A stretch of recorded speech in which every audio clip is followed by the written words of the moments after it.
আপনারা যেটা দেখতে যাচ্ছেন এটা কোনো নর্মাল জায়গা না। এটা হলো 150 থেকে 200 মিলিয়ন বছর পুরনো একটা কেভ। কলকাতা থেকে লং বাইক রাইড করে আমি পৌঁছে গেছি বোরা কেভে। এবার চলুন আমরা ঢুকে পড়ি এই মিস্টিরিয়াস কেভের ভিতরে। এই জায়গাটা ইস্টার্ন ঘাটসের মধ্যে অবস্থিত। পুরো সারাউন্ডিংটা একদম গ্রিন হিল আর নেচার দিয়ে ঘেরা। অন্ধ্রপ্রদেশের বিশাখাপত্তনম জেলায় অবস্থিত এই কেভ। এটা কিন্তু ভারতবর্ষের খুব প্রাচীনতম কেভ। এই কেভটি কিন্তু পুরোপুরি চুনা পাথর দিয়ে তৈরি। এবার আমরা কেভের ভিতরে ঢুকছি। এই বোরা কেভ ইন্ডিয়ার লার্জেস্ট লাইমস্টোন কেভগুলোর মধ্যে একটা।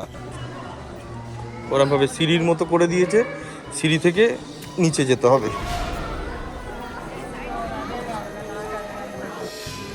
এই রক ফরমেশনগুলো দেখতে পাচ্ছেন, এগুলো হলো চুনা পাথর দিয়ে তৈরি।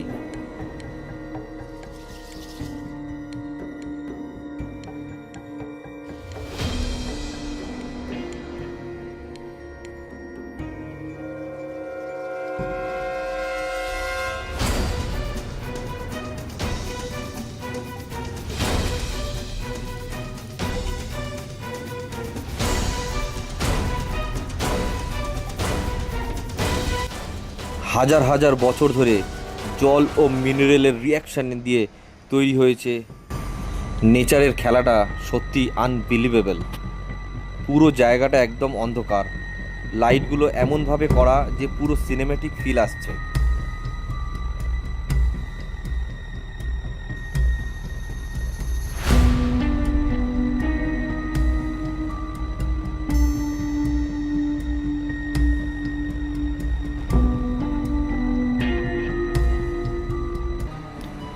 কিছু রক ফরমেশনগুলো এমনভাবে দেখতে লাগছে যেন শিবলিঙ্গের মতো, তাই অনেক লোক এটাকে রিলিজিয়াস প্লেস হিসাবেও গণ্য করে। আর একটা ইন্টারেস্টিং স্টোরি আছে এই কেভের। বলা হয় নাকি এই কেভটা ডিসকভার হয়েছিল একটা গরু হারিয়ে যাওয়াকে নিয়ে কেন্দ্র করে। সমুদ্রপৃষ্ঠ থেকে প্রায় 800 মিটার উচ্চতায় অবস্থিত এই কেভটি আবিষ্কার করেছিল 1807 সালে উইলিয়াম কিং।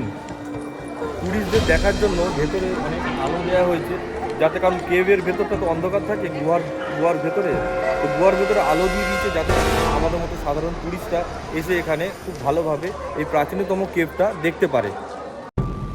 যত ভিতরেই যাচ্ছি তত যেন মনে হচ্ছে আমি অন্য কোনো দুনিয়াতে চলে এসেছি। আমার মোটো ব্লগিং জীবনে এই রকম অদ্ভুত জায়গা আমি খুব কমই দেখেছি। তোমরা কি জানো এই গুহার ভিতরে বাদুড়ও থাকে? মাঝে মাঝে বেশ রহস্যময় একটা অনুভূতিও হয়। চলো আরও গভীরে যাই, আর তোমরাও চলো আমার সাথে।